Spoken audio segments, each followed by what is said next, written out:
Hello mga kababayan, kamusta kayo? Ngayong araw, gagawa naman tayo ng special goto. At samahan niyo ako sa aking pagluluto.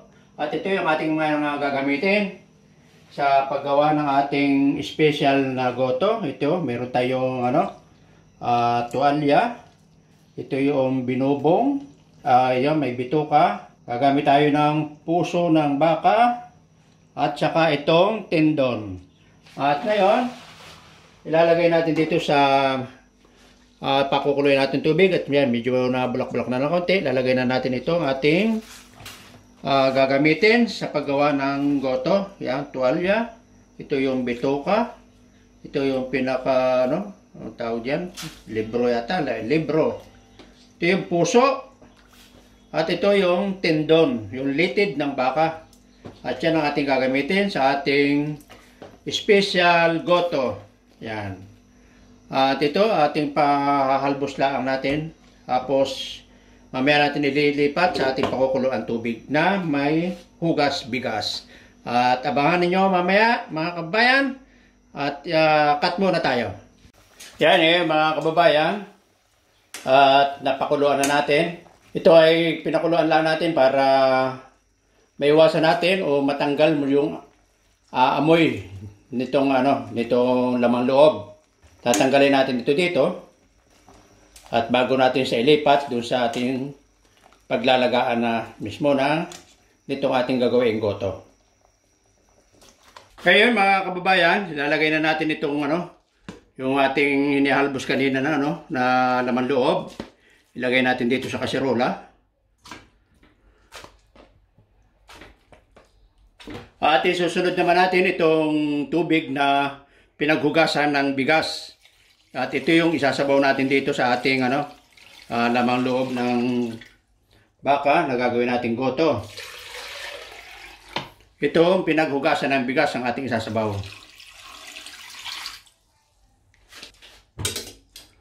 At dito na natin siya palalambutin ng tuluyan hanggang sa maluto.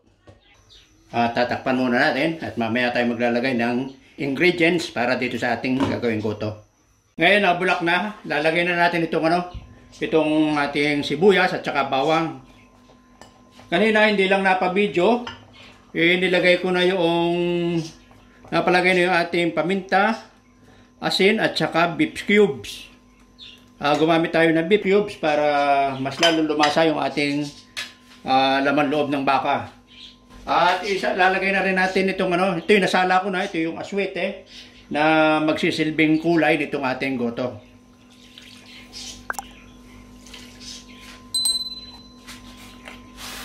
At ngayon, tatakpan muna natin hanggang sa lumambot na itong ating lamang loob. Mamaya natin babalikan mga kababayan.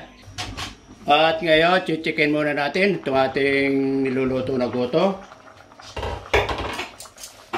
At titingnan natin itong ating kung malambot na itong tendon. Uy, malambot na ito. Yan.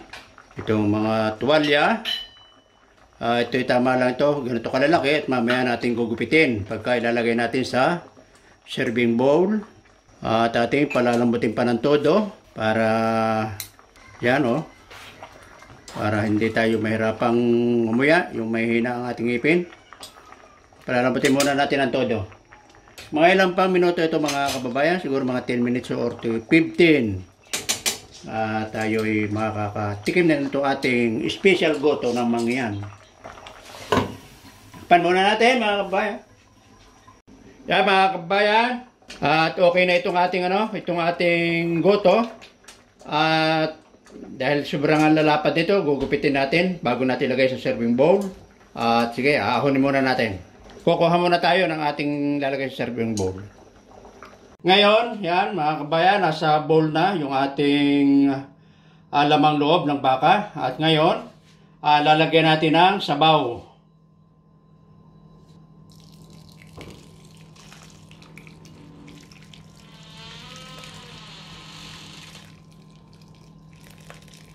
At dito, ngayon, gagawa na lang tayo nasa inyo yan kung anong gusto nyong gawing sausawan.